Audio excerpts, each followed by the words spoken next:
Greetings everybody and welcome here to Prog Monster. My name is Murph. I am the host of this show, a show dedicated to progressive rock and other forms of rock music.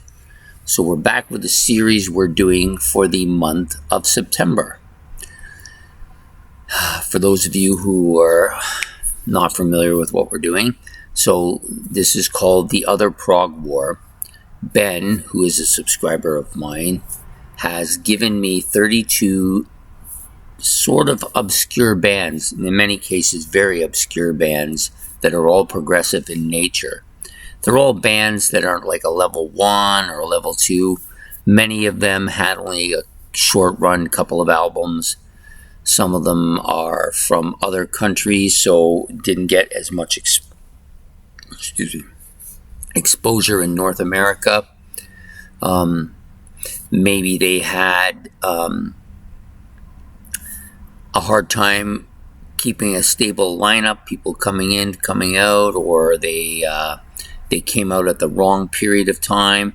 Many different scenarios, but for whatever reason, these bands didn't make it commercially or well. They weren't commercially successful for the most part, and most of them are not well known outside of the people who love progressive rock on this YouTube channel. Not just mine, but the many that are on here.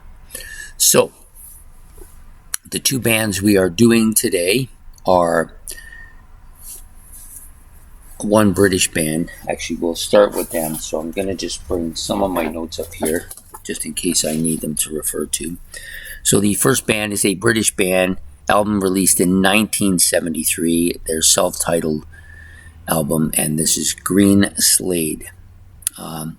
I did like this band. My only real issue with them, their music, was there was no guitar at all. It was all keyboards. Got a couple of keyboardists in this band. Pretty strong keyboards here too. The vocalist, of course, we all know he's in a bit of the high range, an alto, I think, or a soprano, I should say. Some nice keyboard parts throughout the album. I think this is dominated by keyboards, this album, in a lot of ways. Some yes sounds on some of the tracks, Drowning Man being the one that comes to mind. The vocals are a bit subdued. Oh, sorry, not Drowning Man. That was an English Western Trade. I think that's the name of the song. English Western Trade. That's the one with the yes kind of sound to it. I was mistaking my notes for a different part. I did like the Drowning Man. Vocals were a bit subdued, more organ, lots of that church feel to it, I think. I don't think it's a pipe organ. I think it just gave off that kind of a feeling. The last track, of course, was more upbeat, some nice keyboards on it, and some great bass on that as well. Overall, I found this a fairly strong album, lacking only in that it's a bit murky. Production isn't as great as some other albums on this particular challenge here. And they were British, so the content seems right. The only thing lacking was guitar, and for me, guitar is almost essential on anything, so very difficult to really love something that doesn't have a good guitar solo. So Greenslade, they're the one band. The other band, and I see I've lost my place marker, which is over here somewhere. Yeah. Ethos is the other band. The album's called Ardour, or Artus.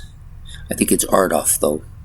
Kind of reminds me of that TV show that was on years and years ago. I was young, and it was a science fiction show called Zardos. For some reason, I have that in my head when I see this. Album was released in '76. This is a U.S. band. So you have a British band and a U.S. band, both doing some pretty strong prog here. Normally, under those circumstances, I don't like the Americans' chance. But in this case, This is a really solid album. Lots of really great keyboards. The instrumentation by the members of this band is, unrivaled in a lot of these other bands, these other prog bands. Just really good stuff. The vocals, I think, are the twinning vocals are really good. I really like them a lot. Lots of piano on this as well. The one song I really liked, and I made a motion of, where is it now? Oh, I think it's actually the first one, Intrepid Traveler. Very keyboard dominated. Lots of piano on this too, which was really clear, and the vocal range was also really clear and well within the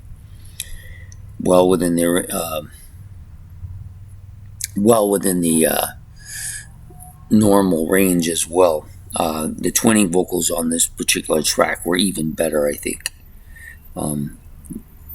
It ends off with this very atmospheric and great ending to an absolutely wonderful album.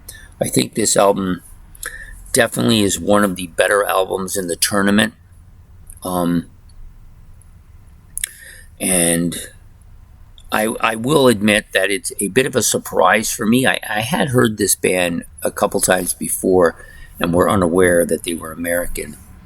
I had heard it brief bits and pieces and snippets on different channels, and when I went to check it out a little bit, I didn't realize they were American, and it surprised me to the point how good they are.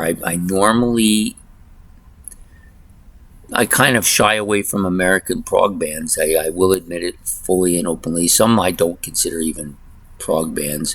I know I take some bit of flack for that. I'm not saying I'm right. I'm just saying that's the way I feel about it. I don't think of Styx as a prog band. I don't think of Kansas as a prog band, although I do think of Kansas more as a prog band than I do of Styx. This band and Star Castle, both very proggy. I like them quite a bit, both of them. So they may be the inroads for me into American prog bands, Ethos and Star Castle, and they get me into prog here, and maybe that'll open the door, and my feelings about Kansas and their music might change. I want to make it clear, I don't dislike Kansas at all. They just don't do anything for me. I listen to this stuff. There are a couple of songs by them I like quite a bit, same ones that everybody likes, and there's a few others that I don't mind, but I just never go to their albums to listen to them, so maybe this will change that. But anyways, Ethos, Ardour, really solid album. Lots of really great instrumentation on this. Very intricate, I thought. Excellent album. I think it's the first one in this round that wins fairly easily. It wasn't really much of a competition. The other group, I did like Greenslade. They were okay, but they're marginally passable, maybe a little bit more than marginally passable. Not a bad band, but up against this band, they just didn't really stand much of a chance. So for this particular episode, Ethos will move on to I guess it will be the quarterfinals, right? Yeah. So anyways, if you have any comments about either band, please leave them below in the comment section, or about anything I said, that's fine. Please like, much appreciate it, and subscribe. I really appreciate that as well.